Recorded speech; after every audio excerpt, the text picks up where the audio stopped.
Second number universal relation. Universal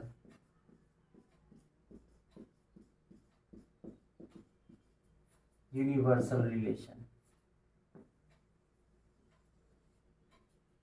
universal relation किसे कहते हैं? तो फिर से जल्दी से, let A be a non empty set. मानते हैं कि ए एक नॉन एम्प्टी सेट है,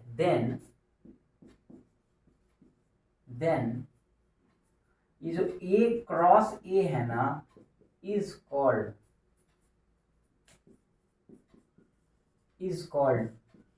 universal set, is called universal relation. इसी को यूनिवर्सल रिलेशन कहते हैं, क्योंकि A cross A that is, क्योंकि ये जो ए क्रॉस ए जो होगा वो तो खुद का सबसेट तो होगा ही ना। इसका मतलब ये जो ए क्रॉस ए है ना यही तो रिलेशन बन गया। मतलब कि जो ए क्रॉस ए होता है ना इसी को हम क्या कहते हैं? Universal relation, UR. तो यूनिवर्सल रिलेशन किसे कहेंगे? जो ए को और ए को मल्टीप्लाई कर लेंगे, कार्टेशियन प्रोडक्ट निकाल लेंगे, तो जो कंप्लीट पूरा आता है ना उसी कंप्लीट को यूनिवर्सल रिलेशन कह देंगे, क्योंकि ओरिजिनली पूरा कवर हो ही चुका है तो उससे ज्यादा आएगा ही नहीं, क्योंकि रिलेशन तो भाई ए क्रॉस ए का सबसेट ही होता है। और ये जब रिलेशन खुद ए क्रॉस ए को ही पूरा अपने अंदर कंटेन कर लिया मतलब यूनिवर्सल हो चुका है, पूरा कंप्लीट हो चुका है। तो यूनिवर्सल रिलेशन के तौर पे जैसे ए बराबर सपोज कीजिए लिखा है 1 2, तो हमें ए क्रॉस ए निकाले हम तो क्या हो जाएगा? 1 1 1 2 2 1 2 2।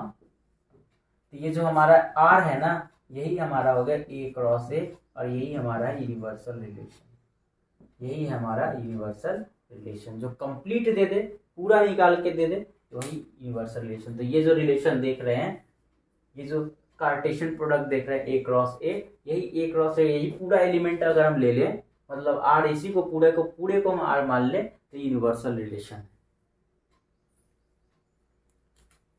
अब हम देखेंगे identity relation.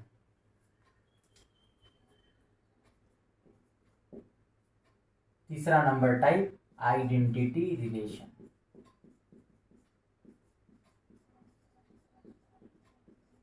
Identity relation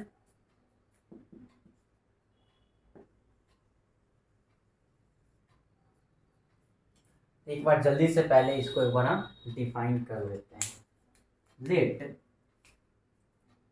late A B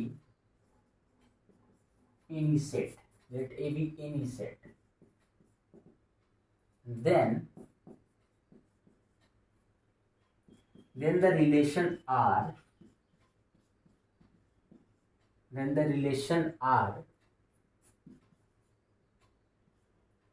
on the set A,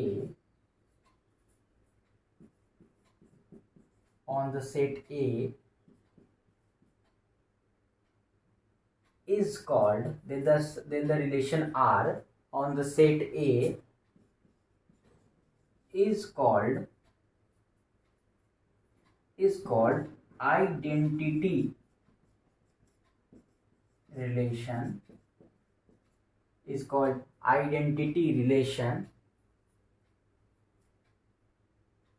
on the set, is called identity relation on the set A if R is equal to होना चाहिए A, A टाइप का चीज सच दैट A कैपिटल A से बस आना चाहिए। ये तो आइडेंटिटी रिलेशन क्या है ध्यान से समझिएगा। Let A be any set, A कोई भी सेट है तो जो रिलेशन आर है ना ये relation R on the set A, मतलब R relation R on the set A, इसका मतलब क्या हुआ कि आर सबसेट होगा ए क्रॉस ए का, तभी तो कहेंगे रिलेशन ऑन द सेट ए। ये तो पहले भी देखे थे। Is called identity relation. इसको कहते हैं हम लोग आइडेंटिटी रिलेशन। कब?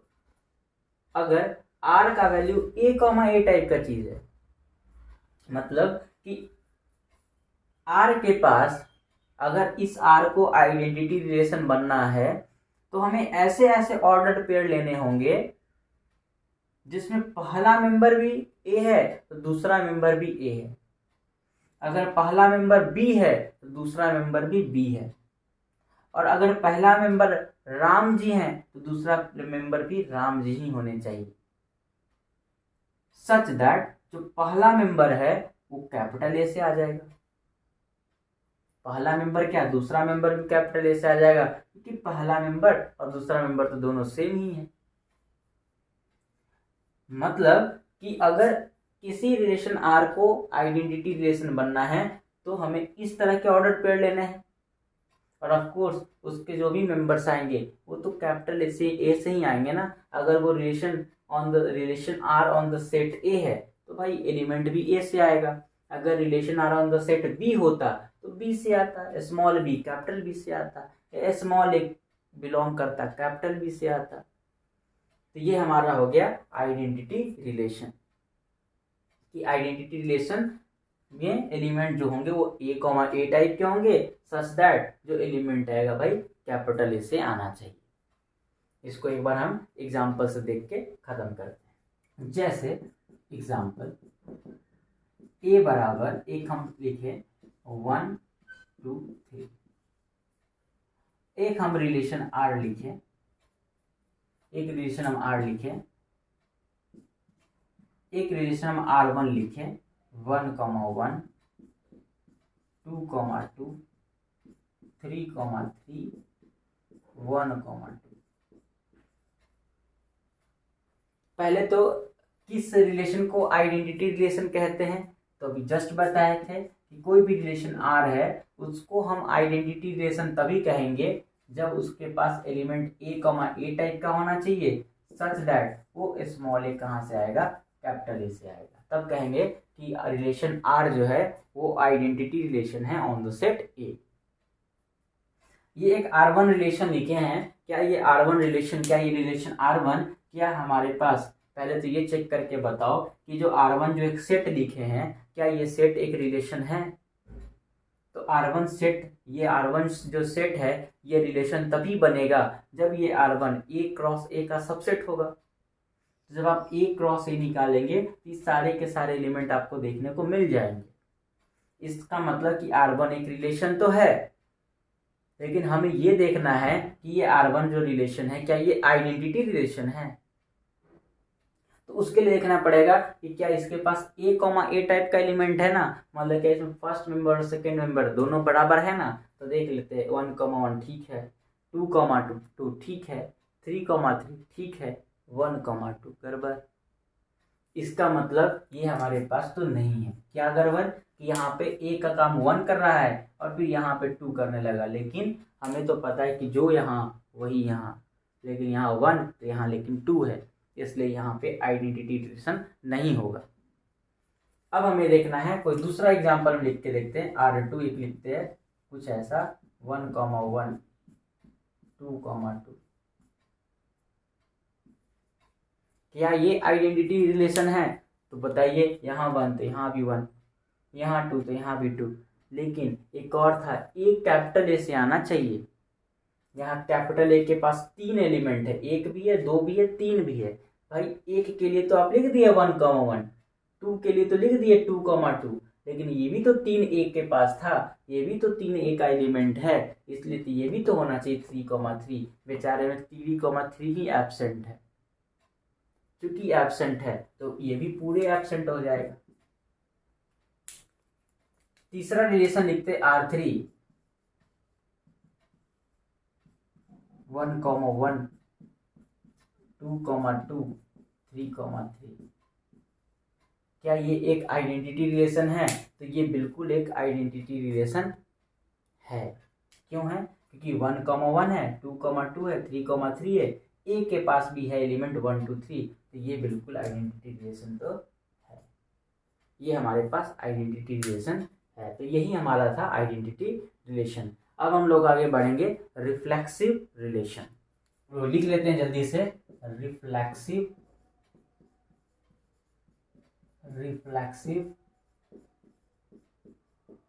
Relation, reflexive relation. A relation R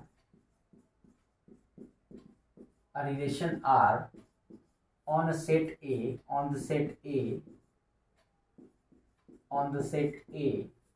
एक रिलेशन R है किसी सेट A पर, कहलाएगा, is called reflexive relation,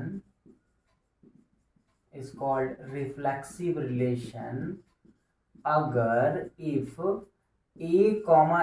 type का चीज रिलेशन में है, वो सारे A के लिए जो भाई कैपिटल A से आता है। तो एक रिलेशन R जो है ऑन द सेट A पे ही डिफाइन है, इसको कहेंगे हम लोग रिफ्लेक्सिव रिलेशन, अगर A टाइप का चीज होना चाहिए R में, सारे A के लिए जो कैपिटल A से आता है, मतलब A जो टाइप का चीज है वो रिलेशन में होना चाहिए, वो सारे A के लिए जो कैपिटल A से आएगा। भाई ये आइडेंटिटी रिलेशन नहीं है, ये रिफ्लेक्सिव रिलेशन बन गया। आइडेंटिटी और रिफ्लेक्शन में अंतर होता है, वो अंतर अभी दिख जाएगा आपको। अभी एक बार ये डेफिनेशन जल्दी से आप अपने कॉपी पे लिख लीजिए, और हम आशा भी कर रहे हैं कि आप लिख रहे हैं, क्योंकि जब तक आप नहीं लिखिएगा कुछ समझ में नहीं आएगा। तो जो चूंकि रिलेशन टॉपिक होता है थोड़ा सा प्रोसीजरल होता है, प्रोसीजरल इन द सेंस कि आपको लिखना पड़ेगा, आपको लैंग्वेज लिखना पड़ेगा, लैंग्वेज आना चाहिए लिखने के लिए। तो लैंग्वेज आपको कब आएगा लिखने के लिए, जब आप खुद लिख रहे होंगे कॉपी पे, ठीक है। तो आप लिख रहे होंगे कॉपी पे, हम होप कर, एक रिलेशन लिखे, एक सेट पहले लिख लिए A 1, 2, 3, 4, 5, एक सेट A है, और एक रिलेशन R हम लिखे, R 1, 1, 4, 4, 5, 5, एक ये रिलेशन हम लिखे R1 मान लीजिए, इसलिए R1 कहें।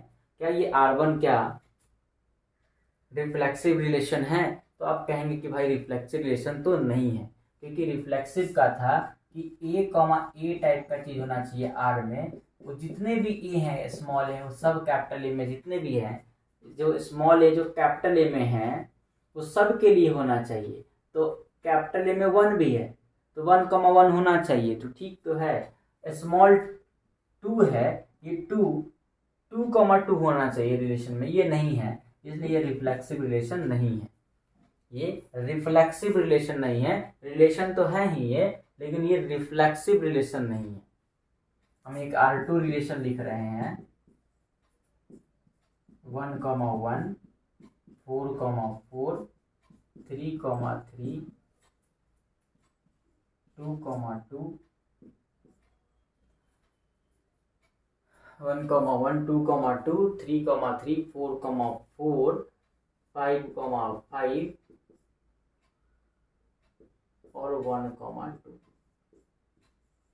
अगर हम पूछे कि क्या ये R2 रिलेशन है, तो सर रिलेशन तो है, क्योंकि ये R2 A क्रॉस A का सबसेट तो है। क्या ये R2 रिफ्लेक्सिव रिलेशन है? तो चूंकि A के पास 1, 1 है, तो इसलिए यहाँ पे 1, 1 होना चाहिए, तो बिल्कुल है, दिख रहा है।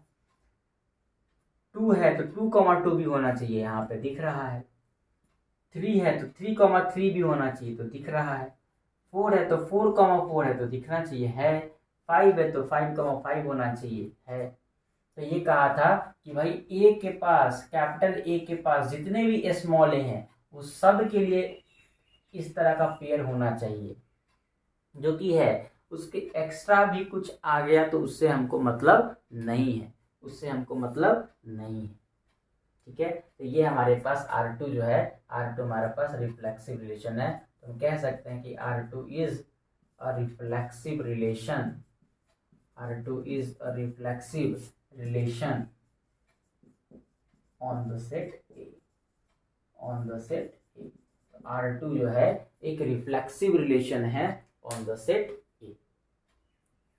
ठीक है, R1 is not a reflexive relation on the set ए। तो आप लोग आइडेंटिटी रिलेशन देख चुके हैं, रिफ्लेक्सिव रिलेशन देख चुके हैं। अब हम लोग साइमेट्रिक रिलेशन देखेंगे। Symmetric relation,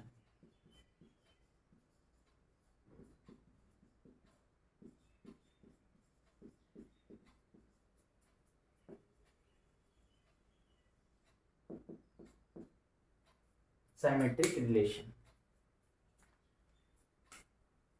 A relation R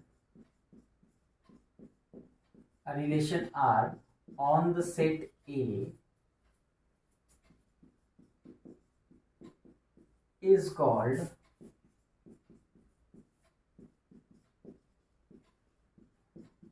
symmetric relation if A, B type का चीज अगर रिलेशन में है, विच इम्प्लाइज दैट, या आप कह सकते हैं कि अगर A, B टाइप का चीज रिलेशन में R में है, देन तो B, A भी, है ना, ऐसे कर लेते हैं स्मॉल में, देन B, A भी रिलेशन R में होना चाहिए। अगर A, B है तो B, A भी होना चाहिए। अगर ऐसा हो गया तो वो साइमेट्रिक रिलेशन है। एग्जांपल देखिए, अगर ए बराबर हम मान के चलते हैं भाई 1 है, 2 है, 3 है, 4 है, एक रिलेशन हम R1 लिखे कुछ ऐसा 1, 1, 2, 2 लिख दिए, 3, 4 और एक लिख दिए 4, 3। अगर हम पूछे कि क्या ये R1 रिलेशन क्या आइडेंटिटी रिलेशन है, तो आइडेंटिटी रिलेशन होने के लिए तो A, A टाइप का चीज होना चाहिए, such that A belongs to A। मतलब A के पास जितने भी एलिमेंट है उस सब का होना चाहिए पेयर, उस सब का ऑर्डर पेयर होना चाहिए। तो 1 है, A के पास 1 है तो 1, 1 होना चाहिए, बिल्कुल दिख रहा है। 2 है तो 2, 2 होना चाहिए, दिख रहा है। 3 है तो 3, 3 होना चाहिए, कहीं नहीं मिला। मतलब ये जो R1 है, ये R1 आइडेंटिटी रिलेशन तो नहीं है। एक कदम आगे बढ़ते हैं और फिर पूछते हैं कि क्या ये रिफ्लेक्सिव रिलेशन है। तो रिफ्लेक्सिव के लिए था कि A, A टाइप का चीज होना चाहिए R में, वो सारे A के लिए जो कैपिटल A से आता है। तो यहाँ कैपिटल A के पास 1, 2, 3, 4 है, तो भाई 1, 1 होना चाहिए, 2, 2 होना चाहिए, 3, 3 होना चाहिए, नहीं है। तो ये आइडेंटिटी भी रिलेशन भी नहीं है, ये रिफ्लेक्सिव रिलेशन भी नहीं है। क्या ये साइमेट्रिक रिलेशन है? तो साइमेट्रिक रिलेशन के लिए तो कहा गया था कि अगर A, B है रिलेशन में तो B, A भी रिलेशन में होना चाहिए। तो भाई एक 1, 1 रिलेशन में है ना, तो 1, 1 होना चाहिए, तो है। 2, 2 रिलेशन में होना चाहिए, तो 2, 2 उल्टा करके करेंगे तो होना चाहिए, तो है। 3, 4 रिलेशन में है, तो अगर 3, 4 रिलेशन में है तो 4, 3 रिलेशन में होना चाहिए। खोजिए कहाँ मिला, यहाँ मिला, 4, 3 रिलेशन में है। तो अगर 3, 4 रिलेशन में है तो इसका उल्टा 4, 3 भी रिलेशन में है। अगर 4, 3 रिलेशन में है तो 3, 4 भी रिलेशन में है। इसका मतलब कि ये हमारा कौन सा रिलेशन हो गया? ये हमारा हो गया साइमेट्रिक रिलेशन। तो साइमेट्रिक रिलेशन में क्या दिखना है कि अगर A, B है तो आपको B, A होना चाहिए। बस ये आपको चेक कर लेना है। तो ये हो गया साइमेट्रिक रिलेशन। एक और रिलेशन लिखते हैं, R2 लिखते हैं। एक हम 1, 1, 2, 2, 3, 3, 4, 4। क्या ये आइडेंटिटी रिलेशन है? तो आइडेंटिटी रिलेशन होने के लिए कि A, A टाइप का चीज होना चाहिए रिलेशन में, सच दैट कि A कैपिटल A से आना चाहिए। तो कैपिटल A के पास है 1, 2, 3, 4, तो 1 है तो 1, 1 होना चाहिए, दिख गया। 2 है तो 2, 2 होना चाहिए, तो दिख रहा है। 3 है तो 3, 3 होना चाहिए, दिख रहा है। 4 है तो 4, 4 होना चाहिए, दिख रहा है। मतलब भाई ये आइडेंटिटी रिलेशन तो है, ये आइडेंटिटी रिलेशन तो है। दूसरे नंबर पे क्या ये रिफ्लेक्सिव रिलेशन भी है क्या? रिफ्लेक्सिव रिलेशन क्या डेफिनेशन है कि A, A टाइप का चीज रिलेशन में होना चाहिए उस सारे A के लिए जो भाई जो कैपिटल A में है। तो कैपिटल A के पास कौन कौन सा एलिमेंट है? 1 है, 2 है, 3 है, 4 है, तो 1, 1 होना चाहिए। 2 है तो 2, 2 होना चाहिए। 3 है तो 3, 3 होना चाहिए। 4 है तो 4 4 होना चाहिए। इसका मतलब ये R2 रिलेशन जो है ये रिफ्लेक्सिव रिलेशन भी है। क्या ये साइमेट्रिक भी है? क्या साइमेट्रिक का क्या डेफिनेशन है कि अगर A कॉमा बी है, अगर A कॉमा बी है तो B कॉमा ए भी होना चाहिए। तो अगर 1 1 है इसका उल्टा करेंगे तब भी 1 1 होगा, तब भी है। 2 2 है उसका उल्टा करेंगे खुद है। 3 3 इसका उल्टा खुद करेंगे तो यही है। 4 कॉमा 4 इसका उल्टा करेंगे तो यही है। मतलब ये साइमेट्रिक भी है। तो एक तो कंफर्म हो गया कि जब भी कोई रिलेशन आइडेंटिटी रिलेशन होता है, जब भी कोई रिलेशन आइडेंटिटी रिलेशन होता है तो रिफ्लेक्सिव भी होता है। जब कोई रिलेशन आइडेंटिटी होगा तो खुद अपने आप रिफ्लेक्सिव भी हो जाएगा, लेकिन जो रिलेशन रिफ्लेक्सिव होता है जरूरी नहीं है कि वो आइडेंटिटी हो। जैसे एग्जांपल के लिए, जैसे मान लीजिए कि रिलेशन लिखे हम R3, एक लिखे, यही रिलेशन के लिए लिख रहे हैं कि 1 1 2 2 3 3 4 4, एक हम लिख दे 1 2। तो अगर आप देखिए क्या ये R3 आइडेंटिटी रिलेशन है क्या? तो 1 1 होना चाहिए, 2 2 होना चाहिए, 3 3 होना चाहिए, 4 4 होना चाहिए, और इसके अलावा और कोई कुछ नहीं होना चाहिए। लेकिन एक्स्ट्रा ये 1 2 है, तो भाई ये आइडेंटिटी रिलेशन तो नहीं है। क्या ये रिफ्लेक्सिव रिलेशन है? क्या? तो भाई 1 1 होना चाहिए, 2 2 होना चाहिए, 3 3 होना चाहिए, 4 4 होना चाहिए। इसके अलावा और कुछ भी उससे कोई मतलब नहीं है, तो भाई ये रिफ्लेक्सिव तो है। तो देख सकते हैं कि ये रिलेशन रिफ्लेक्सिव है लेकिन आइडेंटिटी नहीं है। लेकिन अगर ये आइडेंटिटी होता तो पक्का रिफ्लेक्सिव भी होता। ये था हम लोग का साइमेट्रिक रिलेशन। तो हम लोग फिर इसके बाद हम लोग देखने वाले हैं ट्रांजिटिव रिलेशन किसे कहते हैं।